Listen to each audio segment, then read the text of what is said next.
Hello, this is Lisa Lee, and welcome to our Sunday enrichment reading. We are in for a really good time today, actually. We're working with Cersei again, and we're going to be talking about the witch wound, but there's some cool stuff that I've been shown this week that we're getting kind of a cool picture of the spiritual realm, I think is the best way of putting it.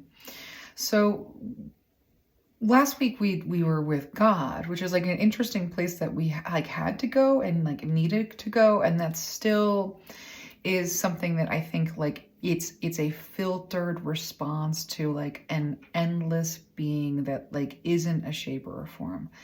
And so the divine masculine, as defined as that father type of love, under the category and essence and in the box of father love, is something that each of us has a father experience.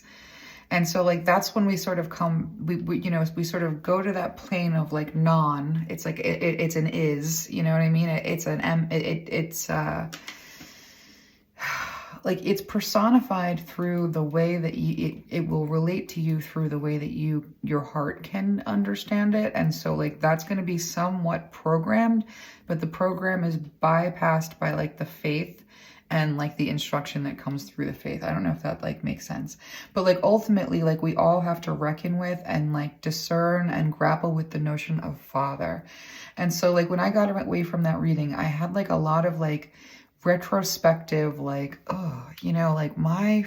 that's a programmed father, but it's also the experience of it was I needed the template. I needed some template. I needed some shape, some form, as a construct unconsciously, in order to place the energy of object adored as father, and the role of father, and that reciprocal vibe, because the vibe and the essence is kind of what we're talking about with where we had to go with that. And the reason why we had to go there is because we're going into spiritual territory with Cersei that requires us to not skip and dance around the notion of the interplay between good and evil.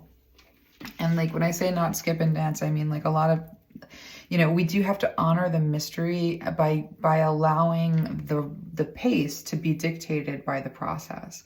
And each of us is going to have a different process, and each of us is going to have a path that faith takes. For this Patreon, in this group, in this collective, what we're working on is developing these sensory tools, basically. I see myself as sort of just describing my process, and so other people can go oh, okay, and seeing the divine through me in this way that is, I hope, putting on display what my process is by way of seeking, because this is the group of seekers. This is where are we going? What does it mean? How is any of this? So as we work with Cersei, the arena that we're entering, we just kind of closed a chapter in a sort of a way. We started with the mother very profoundly in that chapter, and we ended with this notion of the father. And that was kind of when we needed to understand what is the divine feminine and what is the divine masculine. The father as an archetype needs a lot of work because it's fraught with traps. There's a lot of traps around divine masculine spiritual energy because it's where you derive your power and your force and your defense. And so it's booby-trapped like crazy. We think the divine feminine is booby-trapped. The divine masculine is booby-trapped. Every time we encounter it with it, there's some kind of a father wound. And I think the father wound and the witch wound are one and the same in a lot of ways. It is a betrayal at the deepest level. And so when we enter the story with Cersei is the daughter of Helios. I knew that. Let me just... right? Sometimes I get a little bit starstruck. I'm not gonna lie. I have these moments. I'm just gonna ground myself for a second and really connect with her energy. It's such an honor. That's one of the things, reverence is so important with this process. It comes very naturally. It should come very naturally. But there is an unguarding that happens. We have to kind of all do it. But I'm going to pick up the cards because Cersei brings us into the witch wound, and the reason why we need the archetype of the father to have a relationship with, at whatever point we're in that relationship on that infinity growth loop, that loop of expansion in terms of how we're interacting with that archetype. That archetype is interacting with us. Both aspects are informing like the movement forward. So that father energy is authority, and it is your power, and it is your vengeance and your capacity for violence, and all of these things are necessary. So how do we like overthrow a war god? Well, we first have to have a relationship with the war god within. Everything is somehow a mirror. Whatever the program or the matrix, or whatever it created our experience here on this physical plane, and it's like a very mathematical thing is what I feel like a lot of the time. Like it operates in opposites, in like mirroring in this weird way. And so like as we do this work within, and this is going to be a really interesting reading, like this is we're going to get like hardcore philosophical. We're bringing in all kinds of stuff. It's going to be fun, but we need our notebooks, and we need our designated notebooks, and glasses of water, and you know, whatever other comfy kind of things come into allowing your mind to kind of wander in this way. Because as we like go into the witch wound, we're like also sort of confronting the war god. And like as we do this within ourselves, we develop a method, a modality, a way of doing it externally. But we have the mini arena, and then we've got the big arena. And so we're never unprepared. We always have our parents with us for the learning process within the body. So let's go ahead and just like, let's start this up with Cersei. Cersei is the most intelligent energy that has like they're all various forms of wisdom, and hers is like the sharpest intelligence. And I love it. But sometimes there is a way in which I could go on like an endless, you know what I mean? She's really incredible. So let's go ahead and get a card or two. Holy shit. I really know what this means. And I'm like, really, we're going right there into that spot. And like this is, I always pre-shuffle in meditation. Like I go into my meditation trance and I shuffle everything. I let the energy I'm working with pick the decks. That is scary, and I gotta go there. This is really interesting though. Oh my gosh, this came up so much this week. And in fact, one of my friends, and she might be here, like if she's here, I'm saying hi. I don't know if I should. I don't know how much, like when I have conversations, sometimes like really good insight comes through. But I think I'll just say it very broadly. Like there are friends that I've had who have had a similar experience in like their dream life. There's been a theme that's coming up with Cersei where she constantly like says to me, what animal are you gonna, you have to pick your animal. You have to like let yourself, where's your animal? You can't like kill your animal. And I've been like, I don't know. I like pandas, not pandas, but like, you know what I mean? Like there's all this way in which we kind of like go through these different animals and sort of like, there's just a lot of animals that came to mind just now because like there's a lot of interactions at play. But find your animal, like there's a shamanistic, like when we go to unlock this magic, like of course we're doing so like with the mother very prominently because it's her earth, it's her, this is her garden.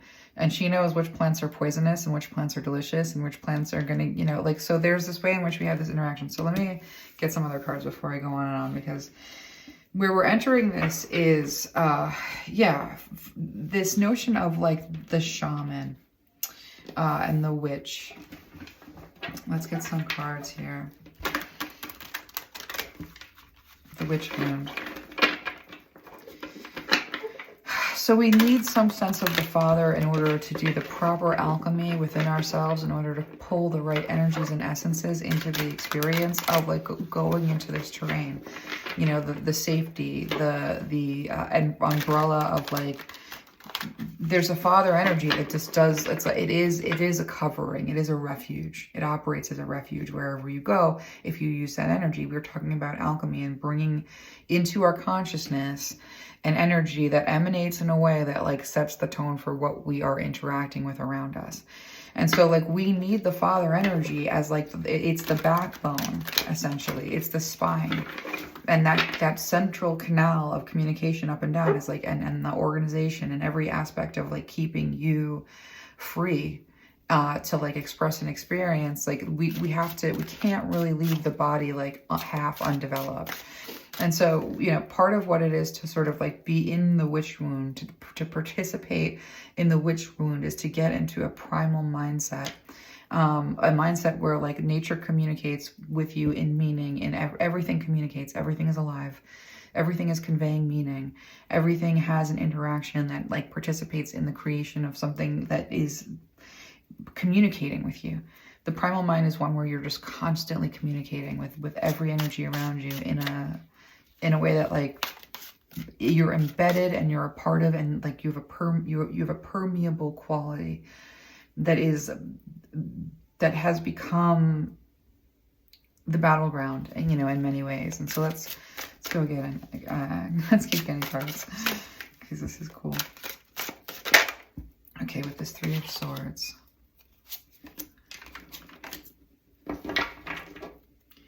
Judgment.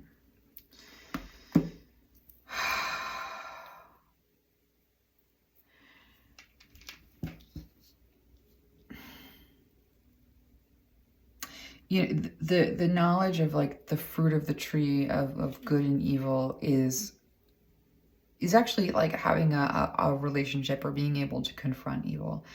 And we have a lot of different ways of looking at it. And so I want to come in with my vantage point, because this has been sort of like part of the witch wound is being a witch, being weird, having second sight, having some quality that isn't explained by the natural world that you're in, that disqualifies you from ever having like full disclosure participation. And that means like a bar on intimacy to a certain extent, because you live in a world that, you know what I mean? Like a witch is like at essence of what witch is. It is a different like alignment in a lot of ways. And it is very connected to the mother's rhythms. It's very connected to the mother's heart and pulse and her like direction. But what the mother actually is community. The unconscious mind is made up of a collective unconscious. It is made up of a community of imprints and interactions and like stories, through symbols that come through. We have both we have the conscious mind, which is like, that's yeah, let me just kind of like slow down, because Cersei can like move very, very quickly, and I want to make sure that I'm not. So with this Three of Swords, I'm just kind of like orienting as I go. With this Three of Swords being about the evil that is. The evil that is operates to siphon our soul's expansion, to like prolong like our stay in this cycle of the womb. And so we do see like mythology in our culture about stuff like that. The notion of a prison planet, the Cersei is often showing me that like you have to understand the way that mythology works. You need to understand like the notion of like what mythology is and how it operates in the world, because story making and meaning making is like the consciousness, like your conscious mind, that's its domain. And your conscious mind has something powerful that it is capable of, and that it does, that enables you to grow. Like at a certain point, like your consciousness is something that you take with you into your next past this womb place. And then it's a part of what formed you, and it's a part of what orients you towards like your place in the universe. Like your essence has expanded into this shape and this form, and it does this because of how you have learned to know yourself through the cycles of life and death on a material plane, interacting with other essences. Like you've defined yourself by interaction, and that's mainly what this plane allows us to do, and what we're supposed to do on this plane. It does contain horrendous oppositional evil that we have the power to interfere with and like dismantle and overcome. I actually believe like that we have the power to actually, not like this notion of ridding evil from the world is not really ridding evil from the world. It's disqualifying it. It's disqualifying evil, its preeminence, and disabling evil's reach. It exists, but it doesn't land. You know what I mean? Evil like is something that we can identify, but it doesn't necessarily ground. That's the goal, right? And so what we have here with this heartbreak is that like the environment is actually like, I'm shown that that figure eight, and I'm shown that very small part of that figure eight, and I'm being shown that like this crossover where like there is a moment of like pivot where we switch from, you know, being in a place of has to die to being in a place of it's reborn, you know, from a place of like damnation to ascension, in a sense. Like the soul has a loop, it has a journey, it has to identify itself by interacting with all the archetypes that are available for it to take form into for its next incarnation. But the energies that operate here as that feed off of our pain, and there's probably a reason for that, and I'll find out what it is. But you know, there is a lot of ways in which these energies feed off of our pain, and there's a mechanism and a reason why this is even possible. But that these energies want to sort of keep as many, keep the consciousness of as many souls as it possibly can. It can slow the soul's growth, retard its expansion, and I don't know why that. I never used that word, and I don't know why that word came through, other than like Cersei is saying, like it has a vibe, it has a pinch. You can kind of feel what they're trying to do. You know, when they like hold something in a mold that isn't it, and then name it the wrong name, put the wrong head on it. So every witch, every person who has been born into a world that typecasts and puts a stamp on like you're either in or you're out based on your obedience quotient to like this standard that we're setting for you. Like when people project on you and they misunderstand you because they don't have a vantage point that's yours, and they have some kind of like ugly shit stuff to work out on themselves and with themselves, they're going to point and they're going to aim at that which they don't understand, that which is other, that which is different. And this is an immature, you know, like this is an evil kind of energy. Supremacy is a good example of like that's a lifestyle that's the best for everybody. No, like you've never even like met somebody else's perspective. Like you've not even like come into the neighborhood of like the vantage point of like another of another kind, you know, of person and perspective and experience. And even though it's a beautiful thing, and people do slip into it because unconsciously there is such a, you know, the God in me recognizes the God in you kind of a thing that does often take over in people who have that predominance of God in them. And so like, but this other notion of like what takes away, what tarnishes, what holds in place, what keeps hidden, what devalues, like that's what Cersei is meaning. And she's like, and I want you to think about alchemy as something that you're taking the evil and you're identifying it and you're squeezing its power out, because it doesn't have anything but a lie over you, because your consciousness ultimately determines your experience with it and its experience in relationship to you. And you also can limit its access and its ability to derive anything from you. Like there's a technology at play here. But what keeps you from knowing yourself is these projections. And I'm being shown like there was an American horror story, movie, TV show from like, I don't know, kind of a long time ago. But like there was this episode where it was a house of witches and someone had placed a curse on a woman's lover that made him have the head of a horse. And I immediately thought wrongful conviction when I saw that, because it was like this notion of like whatever the structure at play that had the power to disguise like the original person, like what actually is the making of a monster. And so like the reason why I even like bring in the judicial system is because we are talking about structures that create monsters that are actually engineered to do so, that everything is engineering. That when you have a system of like the very few over the masses, then everything is engineering, everything is being bred. You're being bred for a purpose. You're being organized for a certain gain. There is a spiritual infrastructure that underlies all of its manifestation on the physical plane. And we agree to either bring things into conscious like interaction or not. So we're the gatekeepers. And that's sort of like why, like keeping us from the knowledge of what we're capable of and who we are is a big part of like everything that we see in the way of like, if you want to call it an illusion. Because we don't even see each other. I'm being shown with these two cards. And I don't know if these two cards are the only ones like it in the deck. It's like really interesting that these are coming out as what we're looking at.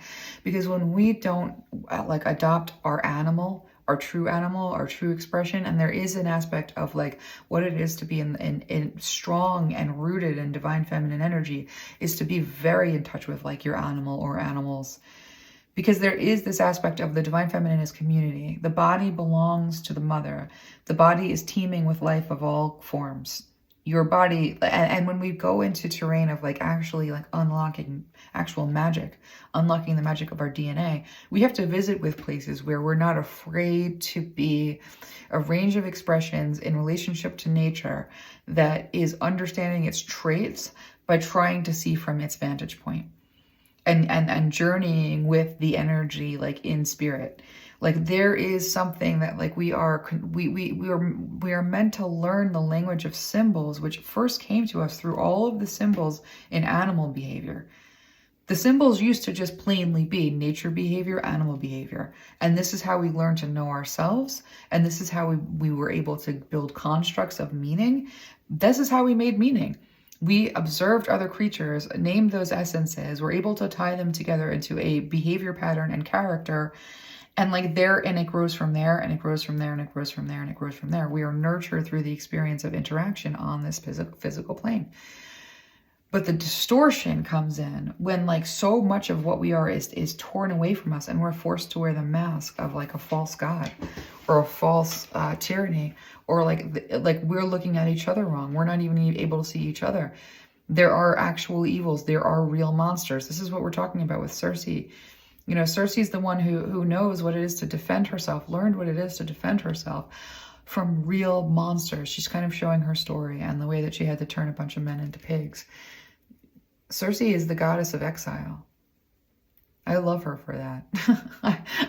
You know, that's like my favorite part of about interacting with Cersei is like so few like can really like appreciate like the power in her like capacity for like faith and being, and her vantage point in terms of turning to the environment, the community around her, and deriving like powers and communication and transforming that into a reality that is unshakably powerful. Like she's brilliant. But like what I'm being shown for is she's saying, but you know, these mirages, the magic that's used against you to keep you from seeing yourself in a mirror, to keep you from knowing yourself, to keep you from knowing your divine ancestors, the gods and goddesses of your ancestry were all from like individuals that went through the cycles on earth. She's saying that the unconscious mind that is teeming, that is community, that represents the divine feminine aspect of God, that is the underworld, but it's the everything. And you know, it's she's saying like it's the consciousness, the inherited consciousness that, you know, when I say all the time, like, and I'm seeing this again, it's something that's coming through. We swim through the water, like, you know, just like a whale swims through the water, we exist through the water of the consciousness of our ancestors. Because that consciousness doesn't really go anywhere, but it goes into a formless space that is informed by your perception. And it plays a role in helping and guide you and inform you. Because you get the features, and the features are connected to the traits, and the traits are connected to the knowings and the gnosises, the gnosis of the ancestry that mastered that communication, that understanding, and those tools. And so when you're unlocking your magic, you are unlocking a part of you that mastered communication with the other side, the other realm, and by that means the other species. There was lots of species, other species of human, other species of everything, and navigating that was a worship and wisdom of the mother's wisdom, the mother's showing of like what animals are, what predators are, what a predator acts like when it's looking for its prey, learning exactly the moves, the flashes of eye, the glance. Predators, if you look at them in the wild, do a dance. And so this is where we have our defenses. And so this is where we're also blinded to what we are and what we're capable of. And so the light rising in the east, when we talk about the divine feminine aspect of God rising, we can't like underestimate or skip the steps where we also master what it is to interact with the divine masculine aspect of God, which is supporting like these like the power behind the interactions. So the mother is informing us, and she's showing us, and the power behind taking action and even defending ourselves comes from the divine fathering energy. And that's also a protected space, and that's also a refuge. And so with this Three of Swords being about like horrible magic and cruelty in the infrastructure that would keep our souls from experiencing our power enough to graduate into a form where we can recognize ourselves and know where we're going next and know what we're for, in terms of like, I don't really know what this next womb ends up looking like, but I know of the womb I came from before. And I'm being told that the world of the womb is also something that participates with your dream life. That there's a world in that womb, that as you're growing, you're also in a, so this is cool. So I have I have the kind of autism where I have a lot of DMT in my brain, and I have like sleep problems, and I also have I had a very rough time in the womb. My time in my mom's womb was like really, really like particularly horrible. And so I actually have just kind of the womb phase is a phase where like there's dreams and elves, and like think about like forming in like almost like a nursery of an imagination with images and interactions that come from the ancestors that like are the collective unconscious of the peoples that came before you. That like dream space that's happening in the womb is whole worlds, whole experiences. And Cersei is telling me like your most profound, most shake you to the bones dreams are experiences that were in your life as a forming little bud. Like as you grew in the womb, you were having a world interaction with a world of energies and a world of creation. As you were adopting the genes that you would take with you into this life, you were interacting with all the ways in which previous to pictures like these energies presented themselves in relationship to you. And those dreams like are things that you interact with now. And that same is said for opposition. So in the womb, me surviving was very dicey. And in my life, like my dreams are often this battle, you know? And so Cersei is saying like everything that you're given in the way of like an unconscious mind is meant to support your conscious like abilities. Your conscious abilities of creating. And this is really cool and powerful. I'm going to take a sip of water. Oof. Sometimes this comes through as like a train. Just give me 1 second. I'm going to have some water and sit up for just a minute. This is such a powerful channel.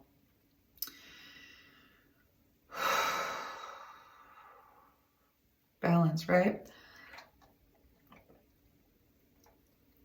So this Judgment card is really speaking of like your capacity within your conscious mind.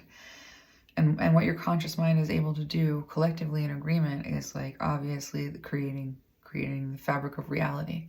And so with this Two of Swords being about blockage and the Seven Swords being about deception, the witch wound is the wound against like what you are. You know, there's this notion of shame and guilt.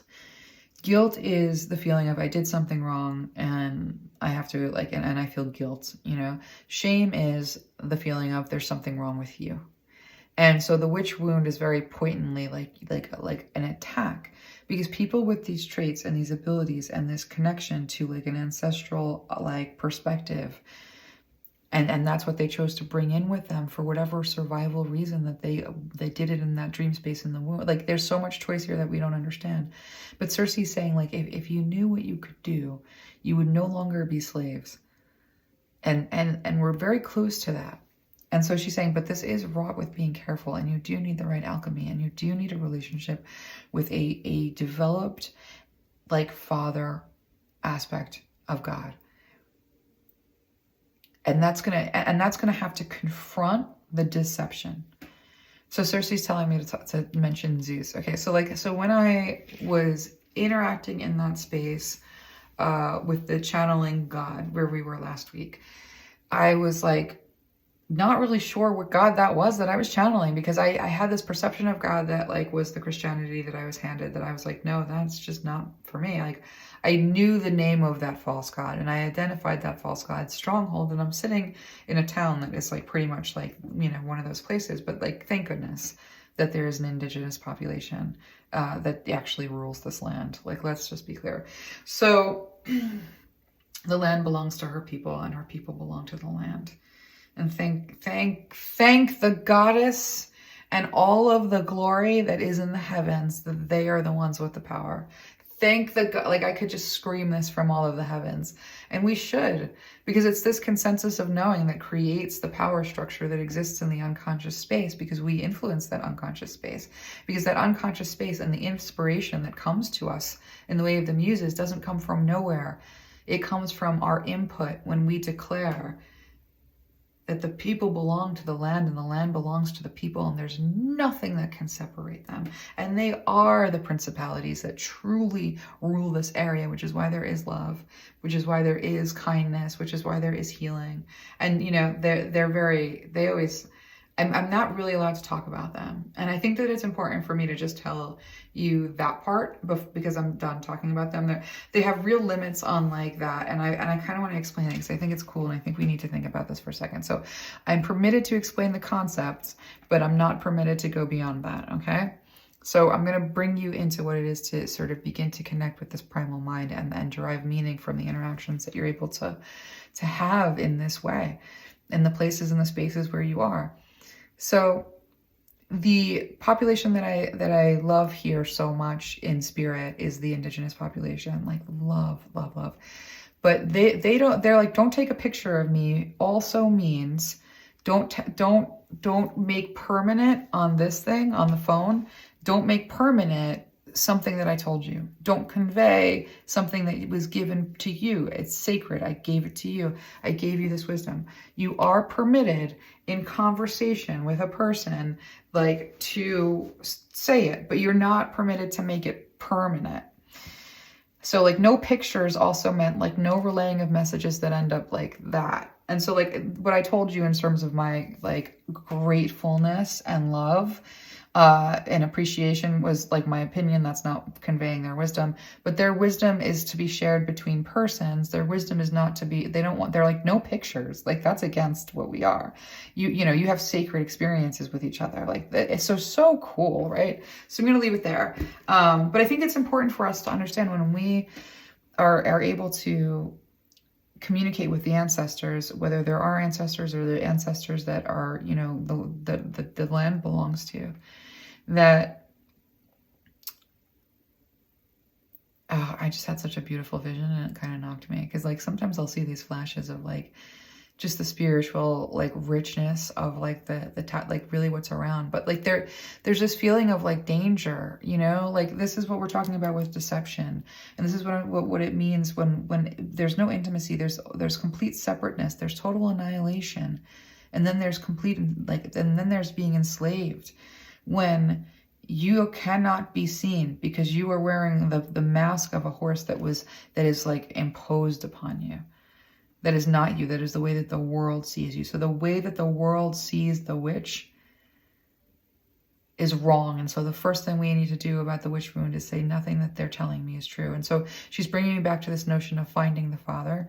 And so when we were doing the reading last week and I was like, who's that father? You know, like, okay, it's not Christianity mean Joe. You know what I mean? Like it's not that snake with the head of a lion. It's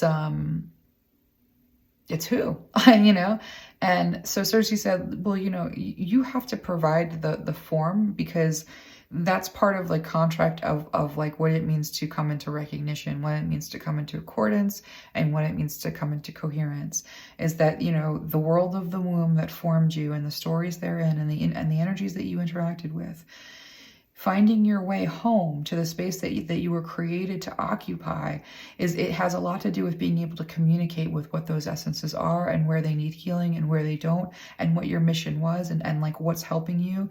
There's so much information that's conveyed through the unconscious space, but there's also this idea of the unconscious space as like death, as the underworld. It's terrifying. And the veil exists because we hold it up. And so Cersei is saying that the veil that exists between the unseen realms and the conscious like experience of matter in the seen realm is the substance, you know, as within so without. It is the substance that creates the veil between the conscious and the unconscious mind, and it does have a purpose. You're meant to be in the world that you're in. You're not meant to be in the world that came before you, and you're not yet at the world that you're coming after. And so you do have to have a place in the conscious world. You have to be interacting with the mother in a conscious way. Like take, you know, when I'm being shown Friendship Park, which I named. I didn't name it, like it's not the name of it, but like it's not called that. But there's a park near where I live where I walk my dog, and I call it that because it told me its name. Yeah, it's just something I can share. It kind of like it's like you listen, and the space will tell you about itself.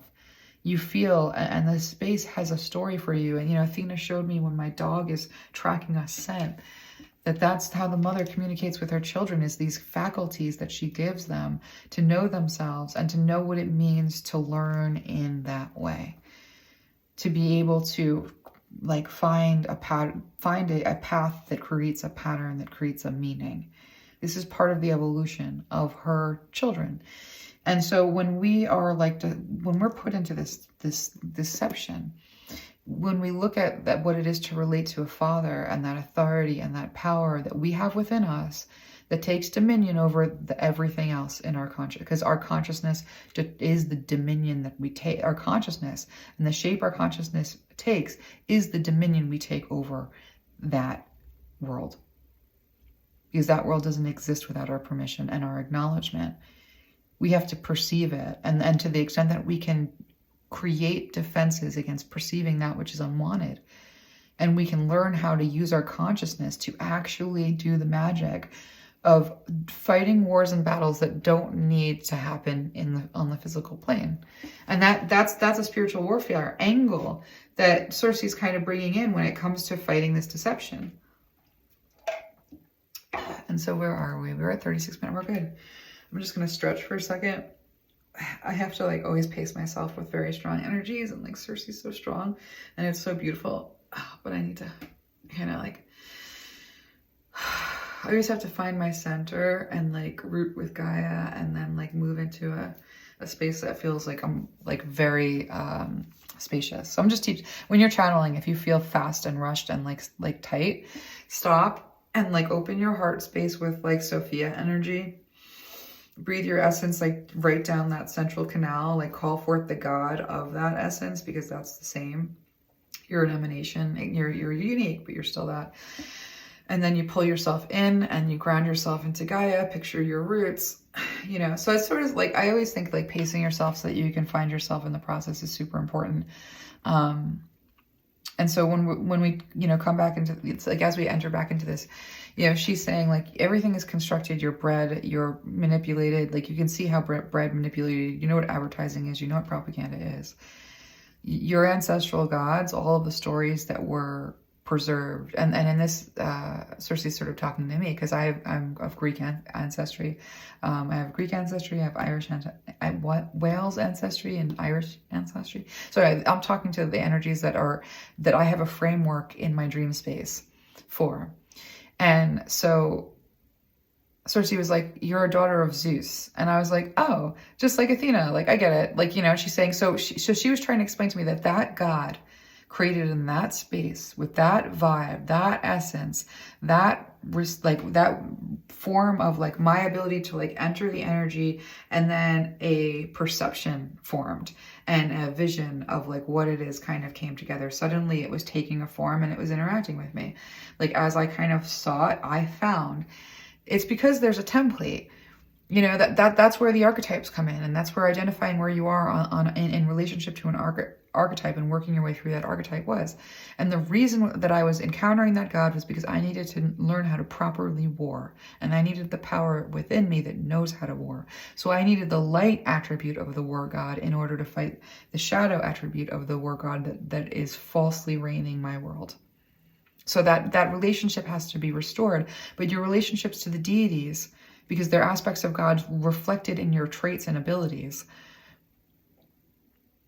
Your relationship with them first you have to remove the story that says these are the stories about your barbarian gods, because that's what was preserved.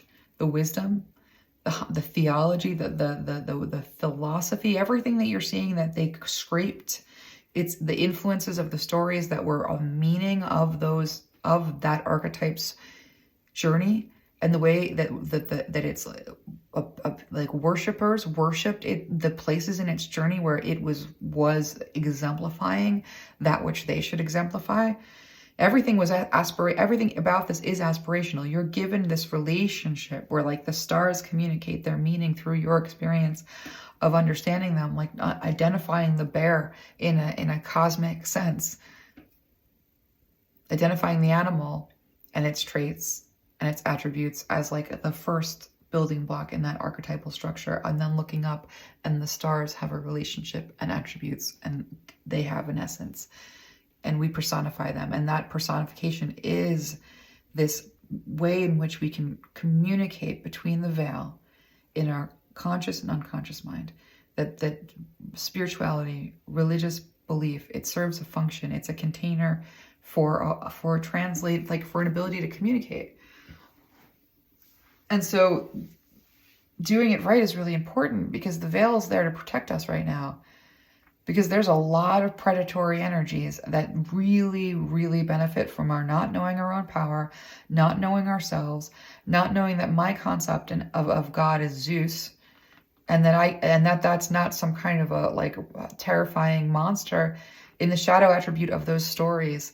And those stories taken out of context in propaganda clip-like fashions, you know, and not always. Like there was some like very, they're saying that like take a snapshot of the bathroom in any bar, and you're going to get an image of the human being that is just the snapshot of the bathroom in that bar. But that taking that and then giving it a platform of like, this is what they were, this is who they were, is again the horse on the body of a man. That's the wrong image. That's the wrong perspective. That's not what should be preserved. And you know, like a lot of times when I'm working with the deities, they're like, tell the Vatican, thank you very much. We need the libraries. We're past this world domination nonsense and like hiding of things. Like, it's fine for them to sort of just open the vault. Let's get in there with some fancy equipment, take little photos. That's what is being hidden belongs to someone else. And it belongs to us. It belongs to our ancestral gods. It belongs to our ancestors. In one way or another, even on the most like benign like front. So let's keep on going. Let's see what Cersei wants to say. So community is really important, and part of community is relationship to the earth, relationship to the animal that you are. You have to have a defense. So in order to traverse the arena beyond the veil, you have to know how to defend yourself. And that's why we need the essence of the divine masculine aspect of God as Father in a form that we can relate to and have faith in the power of. And it's going to be whatever God makes sense to you as that beyond the deity plane container. Like so I mean, this is all very like theoretical, like hard to grasp stuff. Like I hope that it's not like completely off the mat, because I know that Cersei definitely like is so brilliant that it's these very broad sweeps, but where she's saying that like we're contending with good and evil, but not without our power. Right now, the heartbreak and annihilation and like the torture of the experience of what it means to be under a tyrannical rule of a tyrannical God. There was like a comment that came in, or a mention that came in, that I got to watch like only like the first like 5-10 seconds of, because I was actually outside and waiting for my dog to. I was just sitting at a park and I was kind of like looking, but I had to like look away. There was a person, and so I only saw like a 15 seconds of it. But it started with like. So I can't remember. I can probably look later to try and like find the reference. But it started off as saying like, how do you kill a war god? How do you kill a war god? And Cersei saying you have the power in a lot of ways to do this easily. And she's kind of telling me to tell what I did, like show how I learned, and I will. But this block, you know, that we all experience in the way of a witch wound is actually a wound at the very core of us around being able to just express as we express. exist as we exist, be able to step into our potential and expand in a holy and magnificent way, as valued in it, like in equality. Like that's how people want to be experienced in love for who they are. They don't want to be wearing the mask of like a caste system, slavery, and the effects of that. Because everything is constructed in this way. Who we are to each other, how can we see each other clearly? We have to move out of the deception and into the light. We have to begin to see things with clarity, and we have to make these judgments related to what we are capable of and what we are.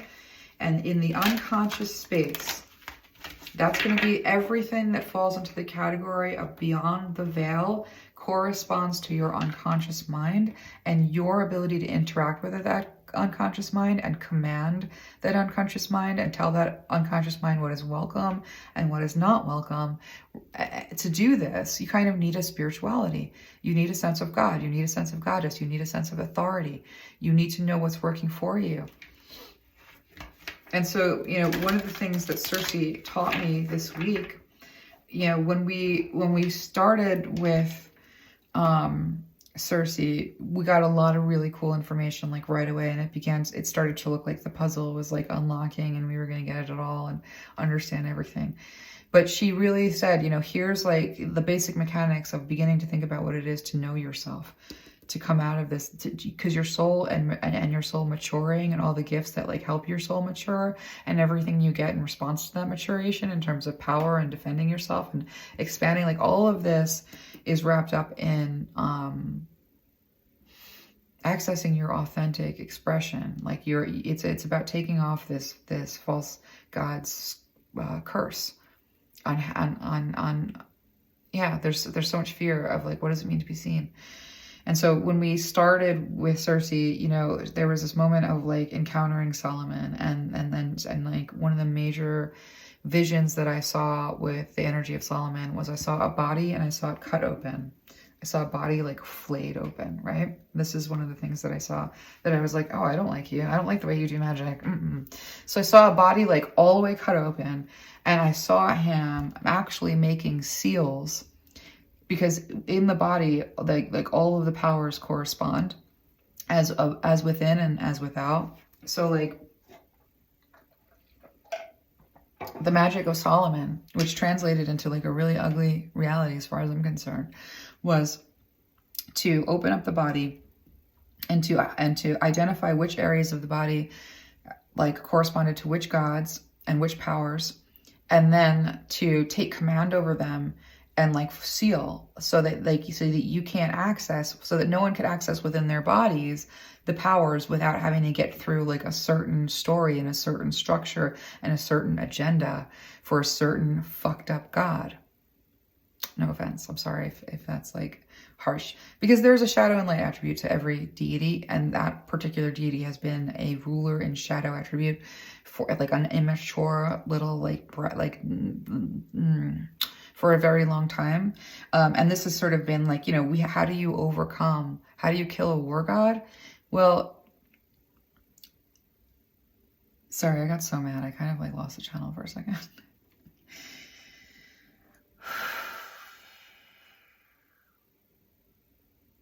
Well, for starters, you seek out the God of your ancestors, the one that represents that contained self.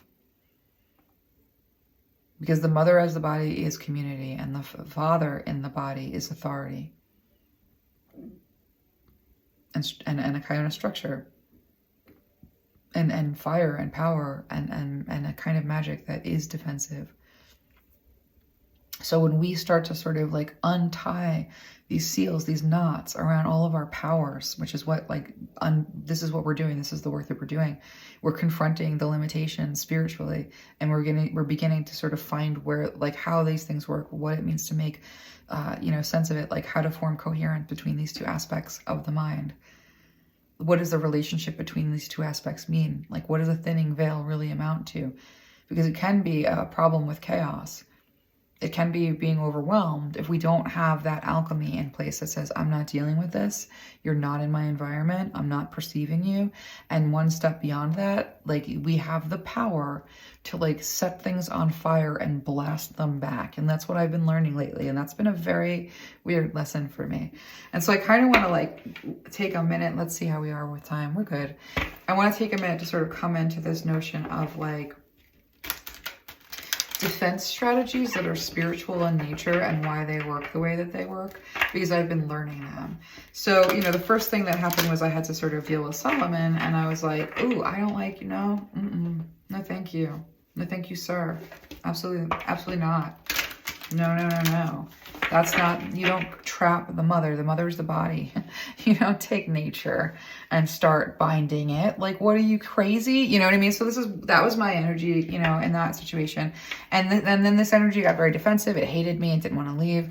And so I had to go to I had to find that authority. Like, who is God in this situation? Because the gods and goddesses that I'm working with, you know, I do want to say, like, one thing about like the Greek pantheon is like they will play with you. They will put you in an arena.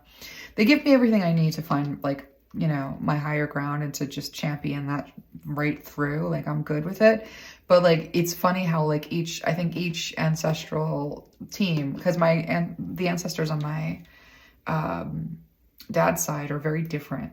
You know, they're like the Druids, like they're a whole nother kind of, but then you've got like the Morgan, who has been everything that's ever defended my life. You know, that's the energy that I brought into every sort of battle that I've ever had to fight for my life. And so when we look at what it means to sort of interact with these energies, to bring them in our life in coherence, we're maturing, we're overcoming these challenges that show up to defeat us. Like what we're determining is how we react and how we bring power to that situation. So our magic and how we hold power and the power we hold is not without getting past these stupid seals. And it doesn't mean reading those books. It doesn't mean learning those ways. I'm learning this through my body. You know, I'm like I saw all the limitations and I was like, okay, no, I'm the mother, I'm the body, I'm nature. It within, without, you know, the consciousness of like what comes into coherence for me becomes the collective unconsciousness, because when it is born, it becomes, you know, it is known by way of gnosis, like in that field of being. I'm going to feel this through. I'm not even messing with that magic. I don't need to know anything about it. I don't want to, because I can feel, I know that the energy of chaos is the best possible, like encryption, like known to like energy. You know what I mean? Like I understand how to work with the different energies through my ancestors and their perception of what that particular like animal's predatory ticks were. And my ancestors have like given me magically from that unconscious place the ability to dispense with anything that would come against me or my growth. My defenses are built in, and my defenses are magical. And like the defenses, because we are beings of consciousness, and and this dark matter, we influence, we form like shapes around how we perceive it, and like it's reflected back in our conscious awareness. And we are influenced if we are not doing the intentional connecting, because we're always connecting, we're always channeling something. When we eat sugar, we're channeling that feeling, you know what I mean? That energy. And so this deception that says that we are singular, that we are just like a random little speck, that we're an accidental, like individual blob, that we're not permeated and within nature, and like that we're not a part of that like greater coherence. Being able to like work with this veil in a different way is a process. And so it's like, you know, our ascended ancestors and the gods and goddesses of our ancestry, and Cersei is basically saying, you know, to actually practice witchcraft. She's showing me like the folk magicians, like family magic. It like she's showing me little like church, like, but they're not churches. They're little like what looks like house churches, and it looks like stories and singing and like a show of like magic, really. And I am seeing, so when we look at when we want, oh my God, collective dreaming is so cool. So Cersei is saying that collective dreaming is like, there's always a counterfeit in a false world with a false god and its false tyranny. There's a counterfeit for every like true thing. So she's saying that all the movies that we watch and all the times that we go into the theater and like go into that suspended disbelief and like follow a movie, or every time we're in the darkness of our homes watching a movie and we're in the movie world, she's saying that she's like that's just a poor imitation of like collective dreaming.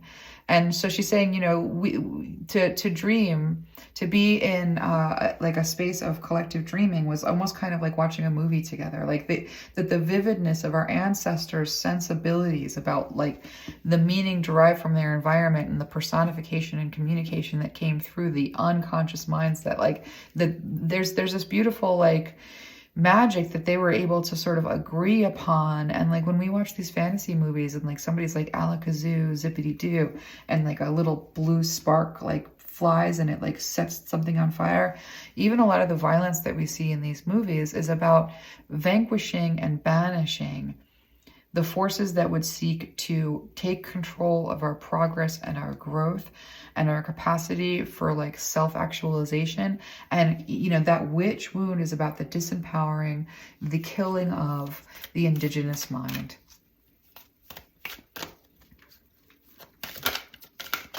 And the tyranny over that primal mind and indigenous mind, and the punishment for engaging with that mind when that mind is part of you.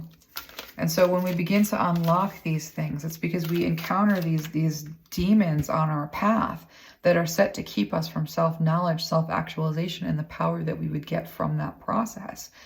And we have to look at these things. And so how do we look at these things is kind of the question, right?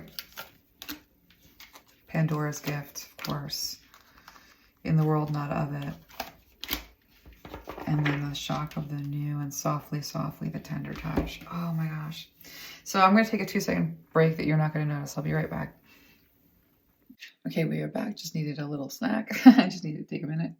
But this is a really beautiful place to sort of, you know, as I sat down and I took a couple of breaths and I just sort of looked at this card right at the bottom of the deck over here that says, softly, softly, the tender touch. And so Cersei has been teaching me magic, and she's also been teaching me like the necessity of magic. Like magic isn't just something that we can learn if we want to. Like it's actually necessary, because spiritual warfare, she's like, let's take it from two perspectives. Right? Let's look at it from two different fields of view. We can take it from a completely secular perspective and say that there are people that have a type of neurodivergence that where there is a much greater preponderance of like a more community type mind. You know what I mean? Like there are people. So like I was this week I was kind of reading about I always try to figure out why I am the way I am. Like I don't kind of ever stop trying to like comb like academic articles and, you know, read all kinds of things. Like I'm always looking to like learn like why do I see two planes of existence, and why do I experience them so like comprehensively that like they then validate on the material plane. And I've never been able to figure it out. And the closest that I've gotten is this notion of like, well, like spirituality and spiritual like stuff like works like technology in a certain kind of way related to belief and spiritual, you know what I mean? I've been able to sort of like see where people have kind of said stuff about, you know, there are people who have done this like theological groundwork around spiritual, you know, technology, you know, but this is the closest I can get to a reasonable explanation as to like, to be someone, you know, to be a witch, to see two planes of existence, to understand that there's probably, you know, the secular point of view is like there is a medical reason. It's a lot of DMT, and you know, or you know, like there's just a preponderance of that because of like a traumatic womb kind of experience. I just developed like you know, and like other people develop in different ways, and to develop in different ways to be an adaptation, to be an adaptation from like a template that has been bred for a certain outcome, is to face a shaming, is to be disqualified and is to be attacked by a spiritual infrastructure that is doing breeding. Think about every animal that has been bred, and those that are not it. What happens to the animal that is not it? What happens to the quality of the life of the animal that isn't the what is being bred for? They're taken out of circulation because there's an aim in mind with that species. And that's what it is to be under the tyranny of a false god. And so the witch wound isn't just that, there's spiritual warfare that needs to be created to combat that. And there is also this fact that, Cersei saying you have the power to defend yourself tenfold, and to be able to step into that power and start to think of that power as operational, even if it's just, a brain fluke, a strange, synesthesia with the environment, and an acute ability to sort of see things as symbols and make meaning of what's already there, like this notion of telepathy, collective dreaming. What Cersei was showing me is Cersei saying, first accept telepathy as a known, and I'm like, okay, telepathy, and I'm thinking of the examples that I know exist. And she's saying, then think of it as a capacity that can be held throughout. And I'm like, okay, got it. And she's like, then think about, she's like, ignore this notion of privacy as you've been taught. And I'm like, sure, fine. And she's like, think about the fact that all technology that you're developing now is a cheap imitation of what you're capable of if you were unbound. To be unbound, to have these bindings ripped off of our capacity to grow. It's a worldview spell that we can undo, but the magic that we have within us is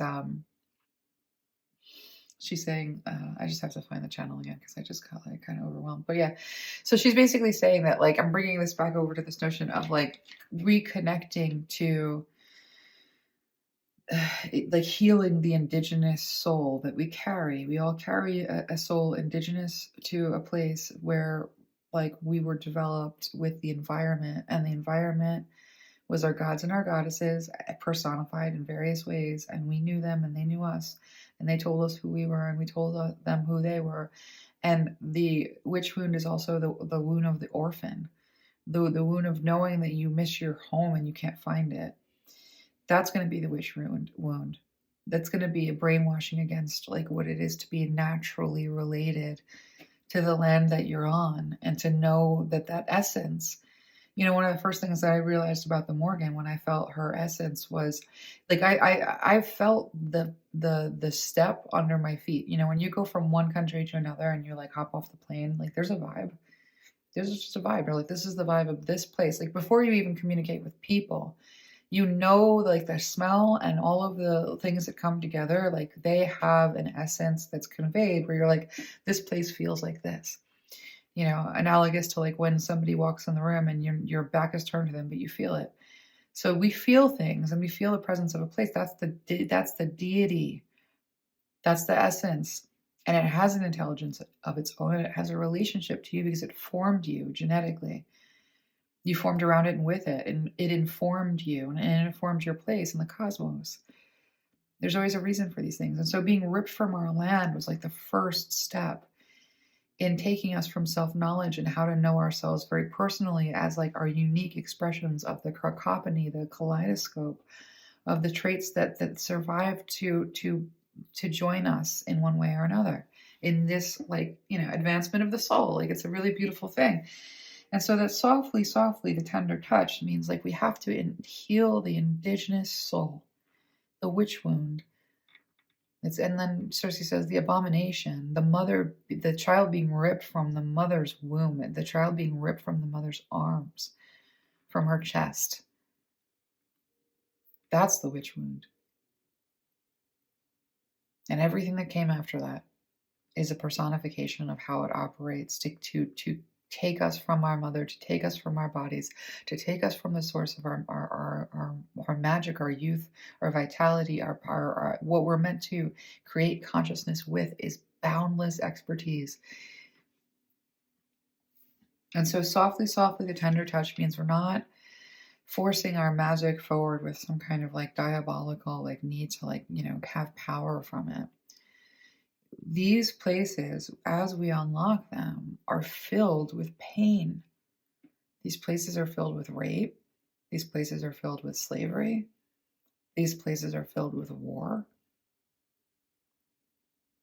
The memories of our ancestors as we encounter the traits that they passed on to us and what those traits have to offer us when they are buried, when they are suppressed, when they are feared, when they're the part of the unconscious mind that drives us instead of, helping us define like ourselves toward and around divinity, with divinity, aspire, that takes more than survival. That takes being more than the animal. And so simultaneously you needing to find what animal are you? What essence are you? What traits do you have? What magic do they entail? When you go and you unlock those areas of your it's a memory space. This is this collective dreaming. And so Cersei is saying, when I mentioned telepathy, when we mentioned the possibility, she's saying, what you have in the way of movies and that technology. Can you imagine? Cersei is saying, can you imagine this? She's saying, say telepathy wasn't just a fluke, but it was everyone. Everyone had the capacity to have a telepathic experience. And Cersei is saying, what would you create in the way of a movie for your friends if they could see the world that anything that you can conceive can be relayed and exist in their experience just as a moving picture would? Being able to convey the adventure of the hunt and all of the characters perfectly with the magic and like everything that it looked at, and being able to bring everybody into those pictures, not needing to hold an image in place, not needing to capture an image, because the others could telepathically feel so acutely what that experience was from inside your perspective. To be able to journey as a child with the perspective of a rabbit or a fox, because you understand that they can convey to you a story. Just like my dog is learning about like a bird attack because she smells it. Cersei is showing me that like we have always been equipped with the ability to have like these senses. And she's saying that like of course, there's this notion of like, well, the science mind and like, personifying human traits on animals is a human hubris. And Cersei's kind of like, softly, softly, the tender touch. Like, we need to heal the indigenous soul, the indigenous spirit within us that misses home, that wants to remember like what it meant to be in the breeze of our mother's caress from the shores of her lullabies. Excuse you, Cersei says. We need to heal this part of ourselves. And we need to face the fact that there has been this violent overthrow of our bodies and our quality of life, and that it exists around us, that it marches on. It's not really a question. So we can take it from a secular sense and say like this, this makes theoretical sense. Or we could take it from, the perspective of like a fellow mystic, a fellow oracle. We're not going to see the same vision, but we're going to see a version of it. Like, that's sort of one of the things that, God the Father for me, as I can recognize it, is Zeus. And I didn't even know that, but not Zeus in like a horrible, like rapey story that like persists as propaganda. Like Zeus as like, respect your ancestral like wisdom. There was a reason why like these stories were structured this way and like what you were meant to learn from them. And like it was meant to be aspiring towards growth and like ascension, not the other way around. I'm like the lamenting in Cersei when she's like, they burned the libraries. Your ancestors were not stupid. And they knew what it was to serve a god whose head that required you to take its head. I'm being shown imagery of like these gods with these heads of the animal. These were gods that reigned with the essence of like a channeling the essence of an animal. And it was a type of reign, and it was a type of bringing forth nature's wisdom through observation, interaction, and channeling and communication. And so like these representations of like taking on the face of the god that you serve as being a type of way, an archetype form to like experience God through, but don't let it be a curse. That's the shadow aspect, is a curse where you're stuck with a head that is not yours. and you fight your entire life to be seen, and no one can see you, and it's a nightmare you can't wake up from. Because to convey, to authentically speak of your experience, would to be that this group here, the witch wound, is to speak of an experience that isn't allowed to exist, that is deemed unacceptable. It's a perspective that you're not allowed to have without being exiled, shunned. I believe my, Lisa Lee popping in. I believe my trippy brain. I'm just gonna, bring my sort of perspective in terms of like, seeing two worlds at once. Like the way to manage my trippy brain, as a very, very young kid was just to interact with it. We see people who suffer horribly from a connection with their unconscious mind that like lets things through that like are torturing them. That's a really good example of like a physical situation that is creating a permeability where there's no container for this person to operate their own like faith in their own abilities and their own ability to defend themselves. And so, I had terrifying experiences as a little kid of battling demons because I was raised in an evangelical church or a Roman Catholic church where they were everywhere, and they always, my perspective was two worlds, and I could watch them in my perspective, whether it's comfortable for you to think of it as being real, or that's my world. My perspective is also like my existence, whether it's comfortable for you to feel like it's real or not. You can still have the thought exercise of someone else's perspective and growing through their particular like vantage point, literal view, literal vision. I saw demons hated me. Oh, and I could feel them with my back turned, and I could feel it all. My spine would light up, and I could feel them, like, and I was always like very acutely aware of like stalking energies. And I, as a little kid, was really blessed in a weird way to be in a community that allowed for like certain types of spiritual expression to exist, so that if I was dealing with an evil spirit, like I had some technology of faith to work with to banish it, to ward it away. There was some construct within those belief systems that allowed me to express a religious power, a religious authority, a religious sense of my own connection to a God that gave me defensive tools and the power that flows through them to defend myself with. So as a kid, I needed that. As I grew into my awareness, like nothing made sense, but that initial upbringing gave me the spiritual warfare ability to sort of be in a classroom, see some kind of like terrifying like thing walk by and just, and use the right words in the name of, and like, and then my consciousness was able to control what was happening in terms of like a interference from the unconscious mind. My consciousness was gatekeeper. My consciousness was God, and my consciousness continues to be God over that particular second sight, that other realm, because it's meant to be, because I exist here to create with everything that I'm given. And that means not being driven around by things that are scary and insistent on my attention. Now, the interplay that I have doing this work, allowing myself to be a mystic, to like participate with this space of creativity and experience, and to like lean into the second sight. What are these things communicating to me? What am I learning through this? What can I convey? Why are there oppositional energies? What form do those oppositional energies take? Bringing that into a collective space consciously and saying, like, how does this relate to alchemy? How does this relate to working through archetypes? How does this relate to killing a war god?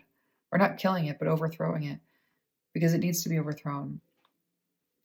And so softly, softly, the tender touch is to heal the witch wound starts with identifying that,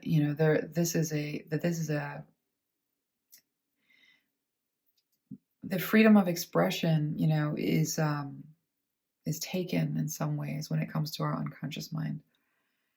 There is an underworld. There is an other world. We do swim through the consciousness of our ancestors. And then we create worlds with the meaning we make from what comes through our perception.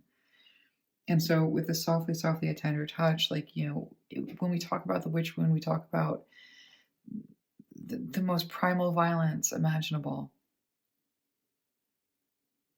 And it's in relationship to our bodies, and it's in relationship to how we see ourselves, and it's whether or not our face is even visible under either the curse of the war god or the serving of the war god. It depends who you are.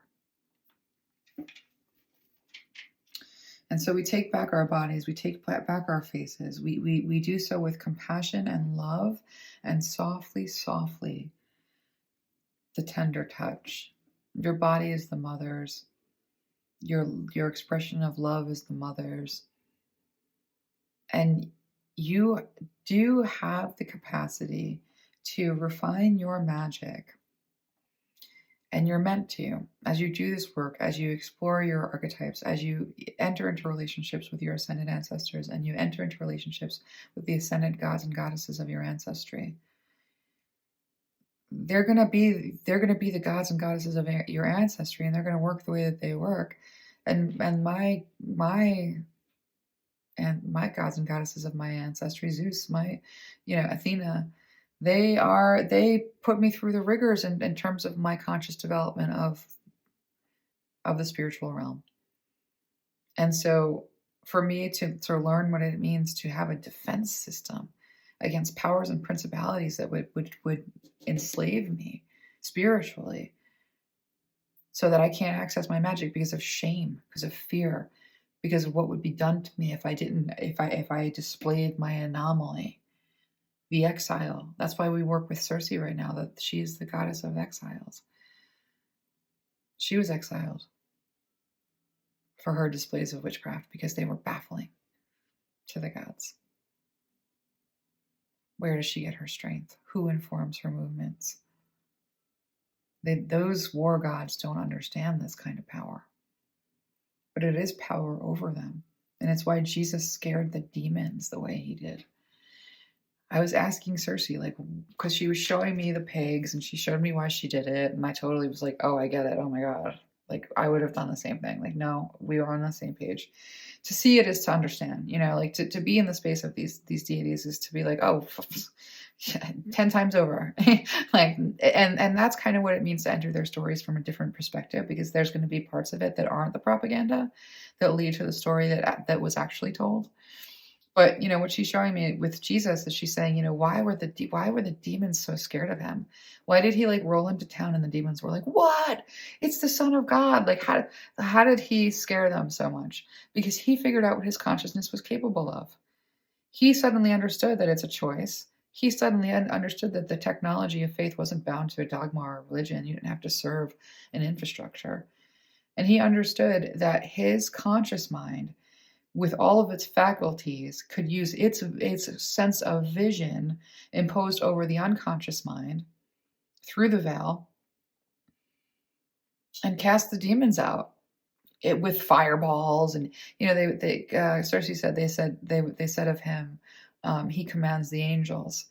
And when I think about my interactions with my deities lately, and with Zeus in particular as the form of God that was defending me and that is defending me, it's like my mind is interacting with the essences of the gods and goddesses of my ancestry, and those essences are defending me against essences that want to hurt me. And I live a harmonious, protected, religiously sound life. And that's a technology of faith that even without some dogma, I feel like I'm going to heaven. I feel like I'm participating in spiritual warfare that makes a difference in the world. My faith has a purpose, and it validates and it enriches and it expands my soul, and it has a place and I have a right to it. That these relationships with my deities don't need to mean anything to anyone else, because this is such a personal experience. And what I relay in the way of my wisdom that I've gained from them is just it's a gift of expression, and there's no harm in it. So to take back that gift and to take back yourself is to dismantle a vision over your life of what you're supposed to be and how you're supposed to be. And the first step of that is softly, softly, gently, gently with your soul. Softly, softly, gently, gently with the parts of your soul that are raw, that are stinging, that have pinch parts and pain. Like like our hearts sometimes, like a pierced heart I felt just there. Those of us who suffer a pierced heart in one way or another, gently, gently, softly, softly. Those parts, they think of being of recessed and depressed and oppressed as being a faculty that was exerted over the genes themselves. And that the expression of those genes in fullness still lies within our body and in our capacity. And so when you feel an opposition come up and show itself to you, either physically or not, from a place of calm, from a place of wisdom, from a place of strength, connecting to your ancestral God and saying, God, take this enemy from me. You're not getting violent when it's a human being. You're just letting vengeance be God's, which is, revelation, and is basically what it should be. And when you're dealing with an energy, you can conjure up a fireball, throw it in its face, blast it back, and have the demon saying, she commands the angels.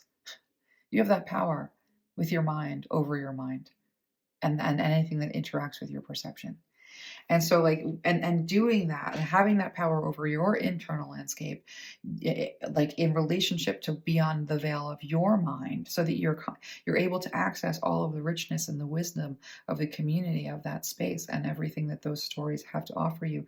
And those energies that are personified through your gods and goddesses of your ancestry existed in the form that can be found in personification so that you can identify with them and talk to them. That's the technology of Jesus, having that container, that personification of what once was a living example of that deity.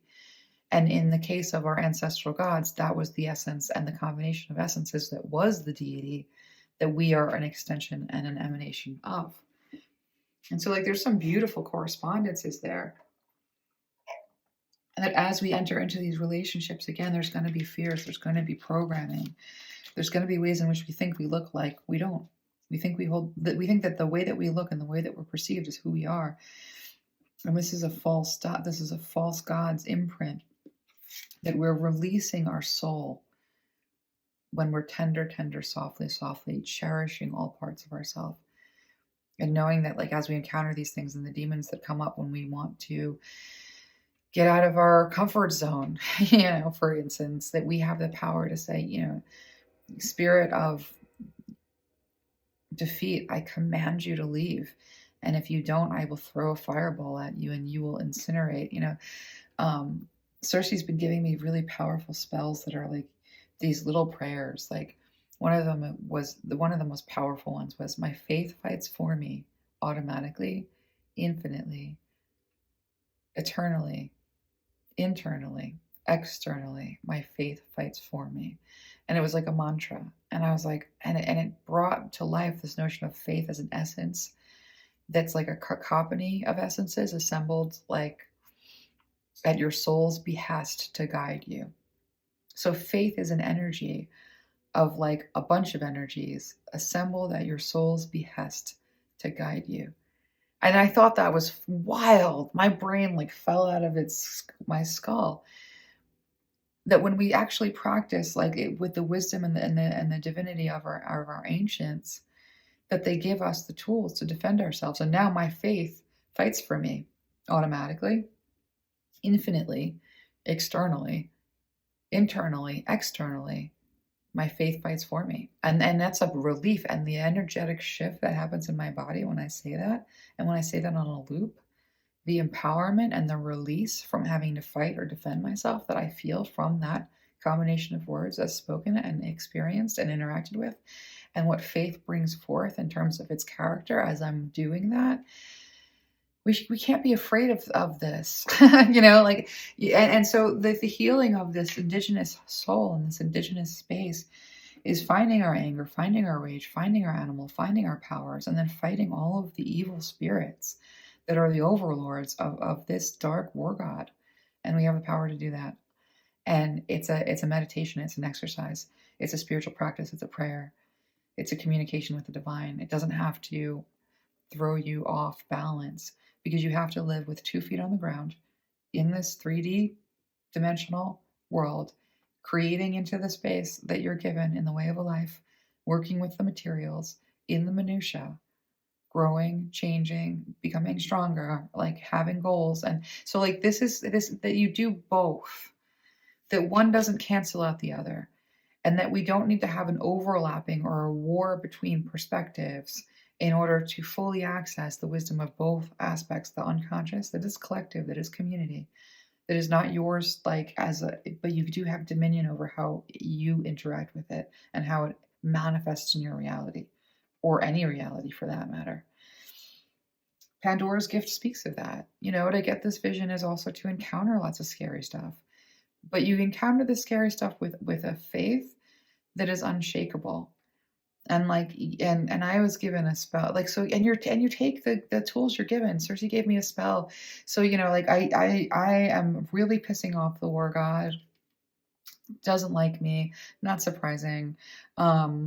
I bring through wisdom that confronts its infrastructures, and that wisdom stays beyond me. Like once I put it out there, it exists.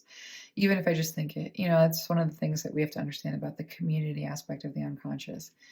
But, I really upset these infrastructure, and these little gargoyles will show up in one way or another lately. Solomon was a lot to contend with, and that still exists as as something that I'm guarded against.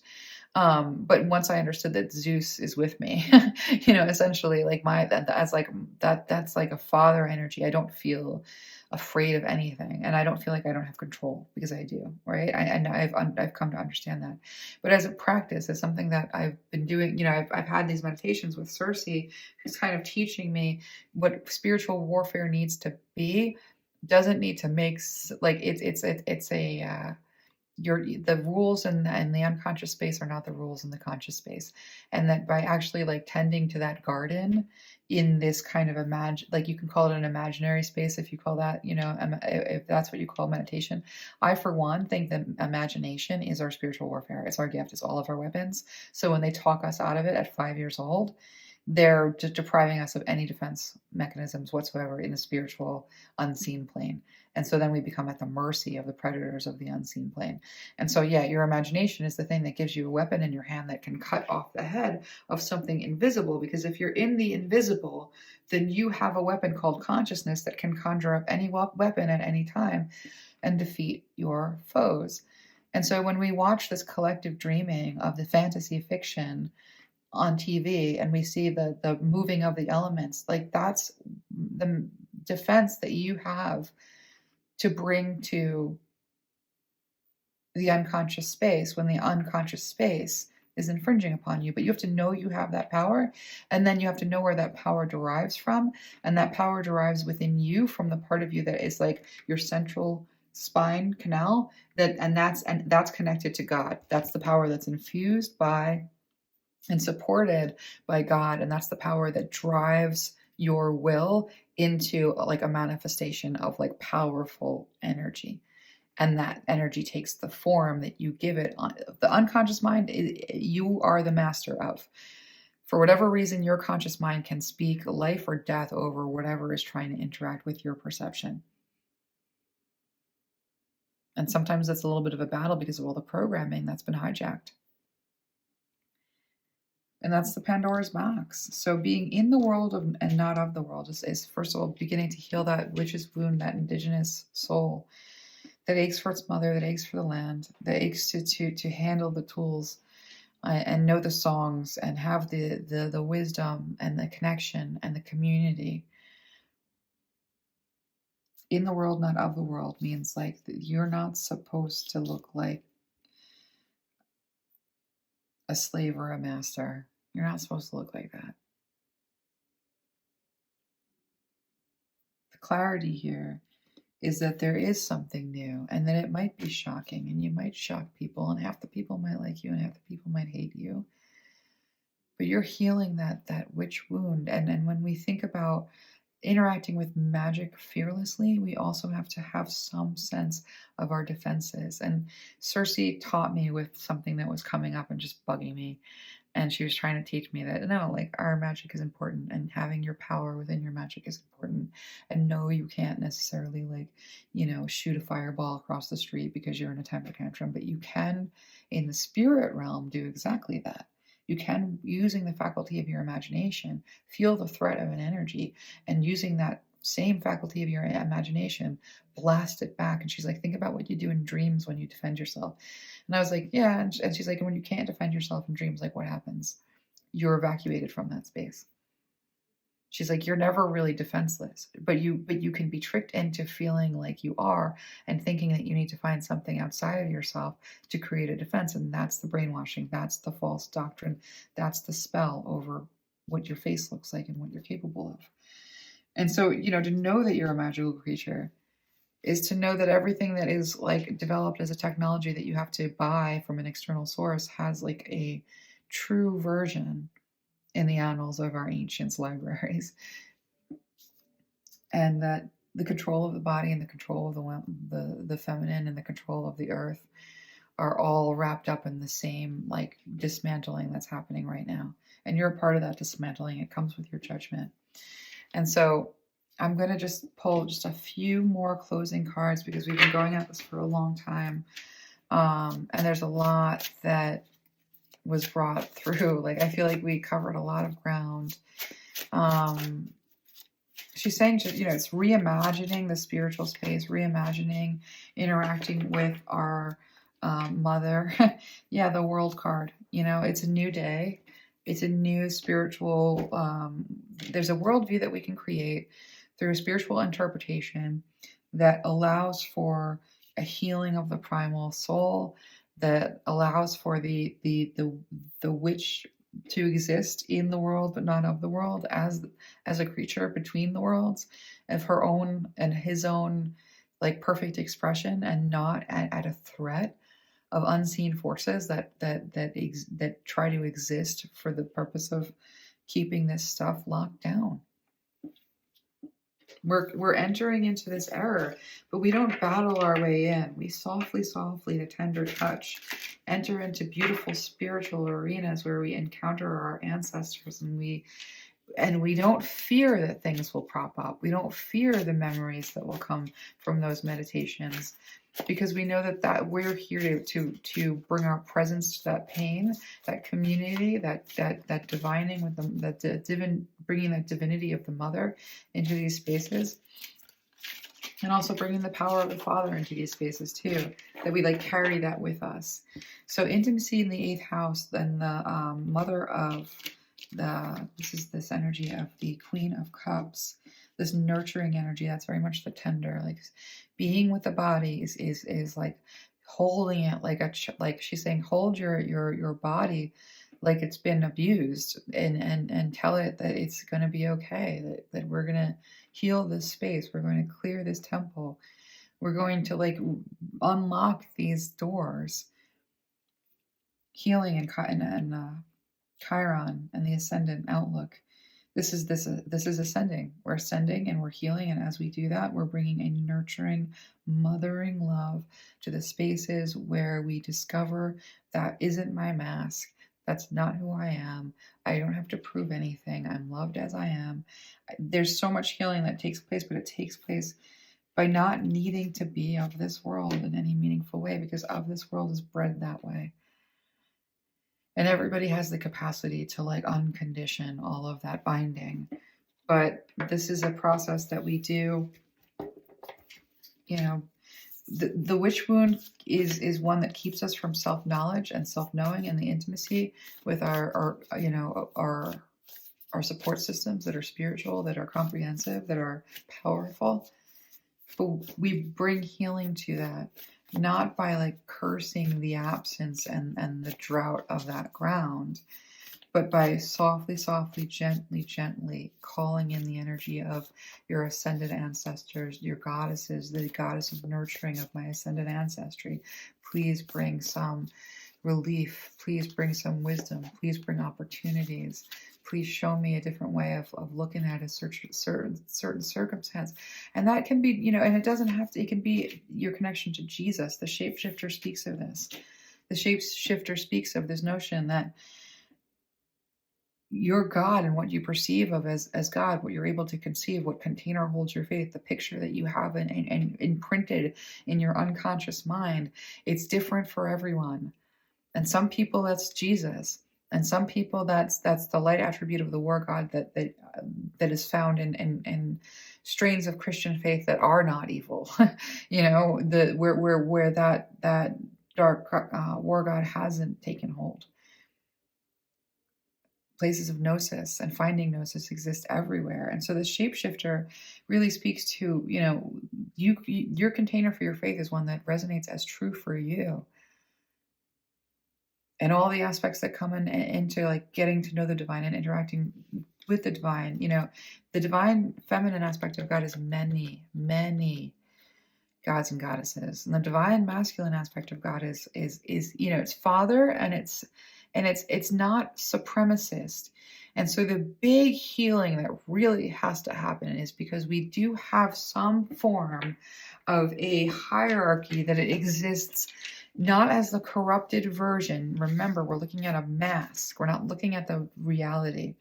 For everything that we see that's a corrupted, oppressive, like siphoning of life, disgusto force, there is a counterfeit. Everything created in counterfeit has a true, like obvious, like for real aspect, an authentic truth versus a counterfeit. So the counterfeit is what you're supposed to operate as instead of yourself. You're supposed to take on that false mask, that false mantle. You're supposed to abandon your soul. Your soul goes right back to the source when you die, but your consciousness can get stuck with energies that you think you are that you aren't, and then that force will make use of that consciousness. And that's like not true for everybody, and people exist in like the realms in different ways and as angels and all kinds of stuff. So it's not like a damning thing of heaven and hell, but it is a function of evil.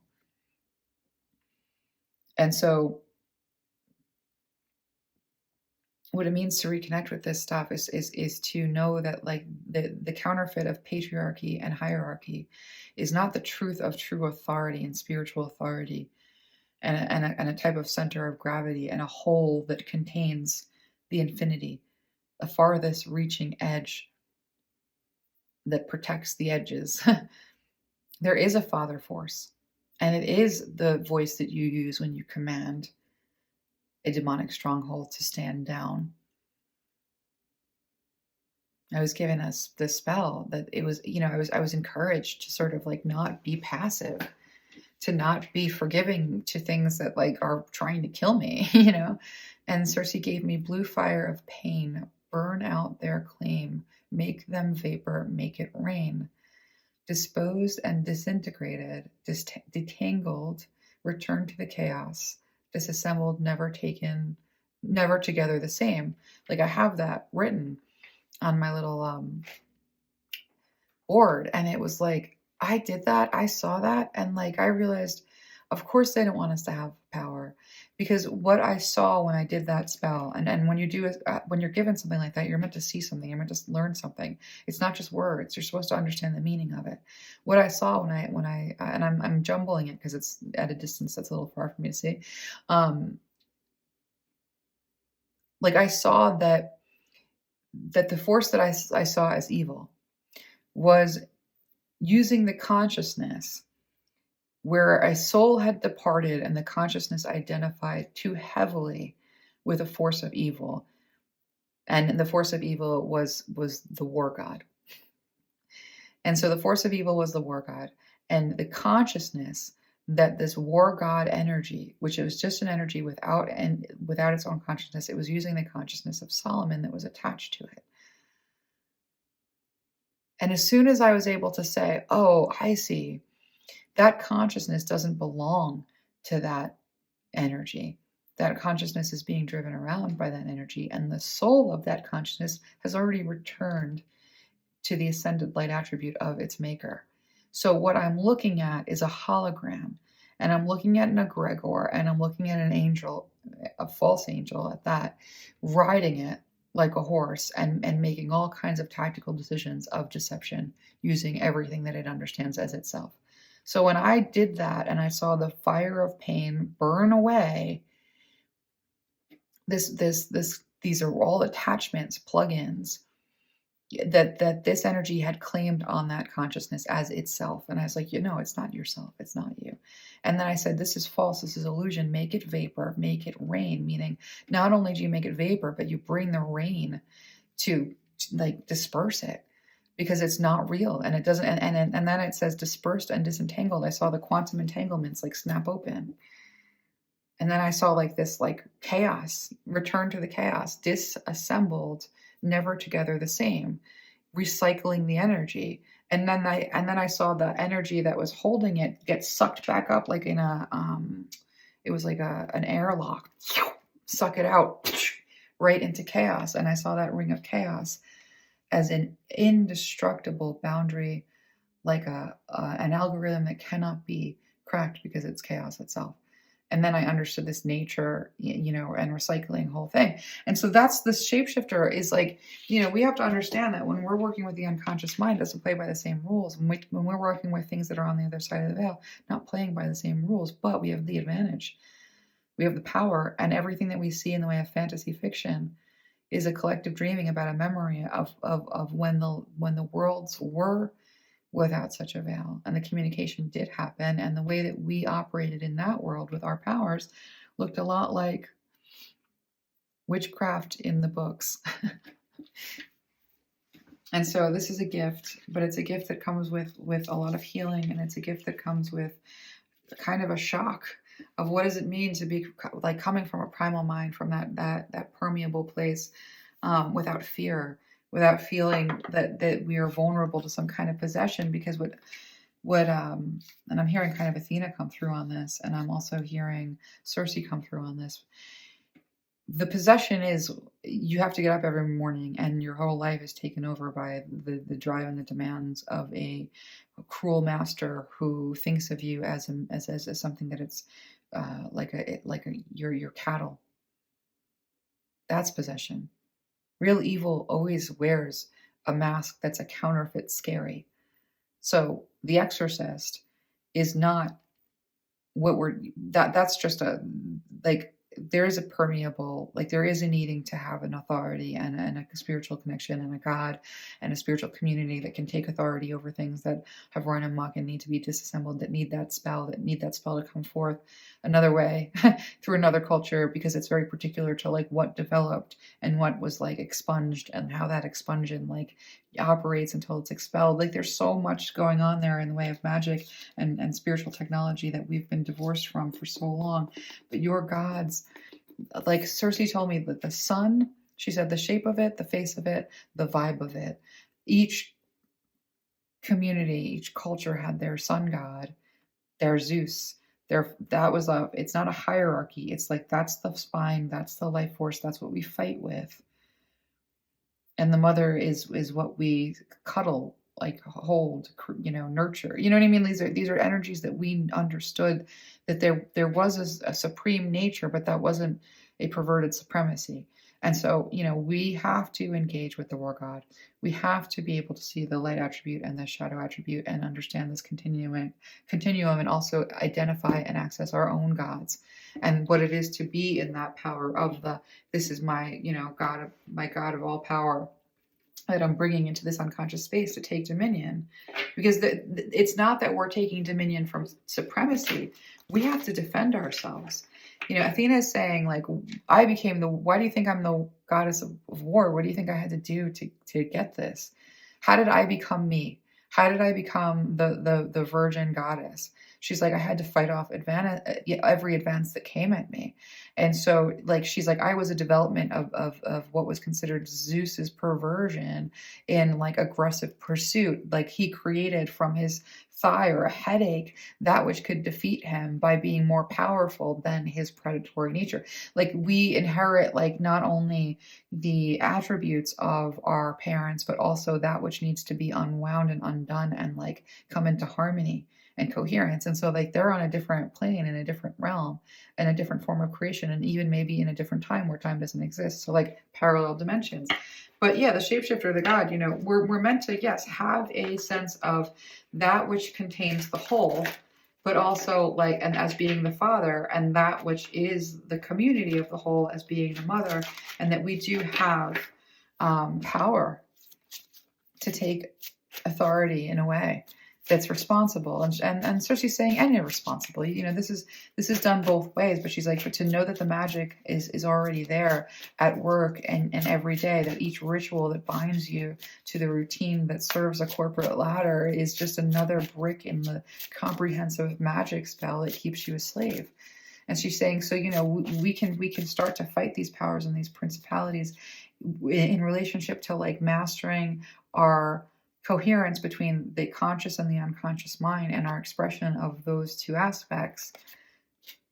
We can do that, you know, and communicate that and begin to find a spirituality that serves ourselves powerfully and those around us. And it's not going to be like an overnight thing. We're not going to be given sight or power that we can't handle.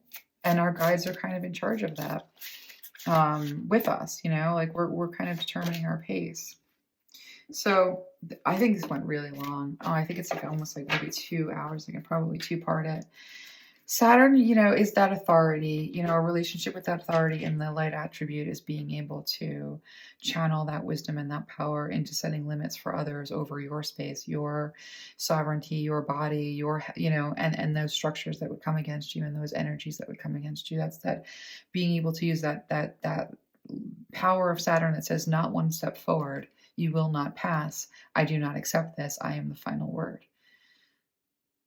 And we're meant to communicate this process. It's going to take a lot of energy and desire to, you know, attend to spirituality in this way. And then the bravery that comes with who were the gods and goddesses of my ancestry and why am I so afraid of them? And if I'm not afraid of them, what do I feel?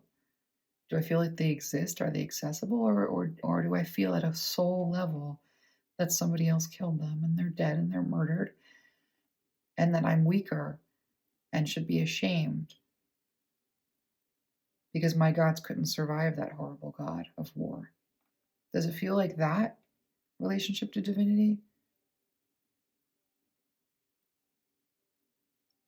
Because belief is permission, and that's where our consciousness also informs our experience of divinity and also informs the power that we are able to like believe our divinity has in the world and in our, and that's the wound though, that's the witch wound, is this notion of they killed my gods, they killed my goddesses, they ripped me from my land, they took me from communicating with my friends, the forest around me and all of its creatures. I can't, you know, like that there's a violence here on the body, there's a violence here that needs healing, that gently, softly, when we attend to this wound and doing this work, is kind of what Cersei is inviting us into. But we also do have to like look at the way that we're being paced and look at the way that we're being led and realize that we can't be unbalanced with our relationship with divine masculine aspect of God. We do have to work out that father wound because the witch wound and the father wound seem to be very intimately connected. And so we're going to leave it there this week. That's a lot of information. I hope that wasn't overwhelming. I'm actually really looking forward to like putting this together and watching it. I'm excited. I am. So if you have any questions, leave them below. I mean, I can, you know, we're going to be working with Cersei for a long time. I don't know the way that she's going to take us. She has been kind of looping us around different things and bringing in things with like, you know, Athena did sort of working with cameos a little bit too. Actually, Sophia did working with cameos. There's not really any rules to the way that this operates. I'm working through the unconscious mind. So I'm accessing my ancestral gods and goddesses through my body memory, and through like that connection, which is really about feeling my body and feeling what parts of my body are what, and like relationship to who, and overcoming fears and like working with the father. And now like Zeus doesn't scare me, but I can elicit help in a way that is confident in it, and then it becomes a powerful source of like defense, right? So we're gonna leave it there. I hope it's not too complicated. You know, really this channel can persist. It's a lot of information. But again, you can leave questions because I think we're gonna be working with Cersei for quite a while.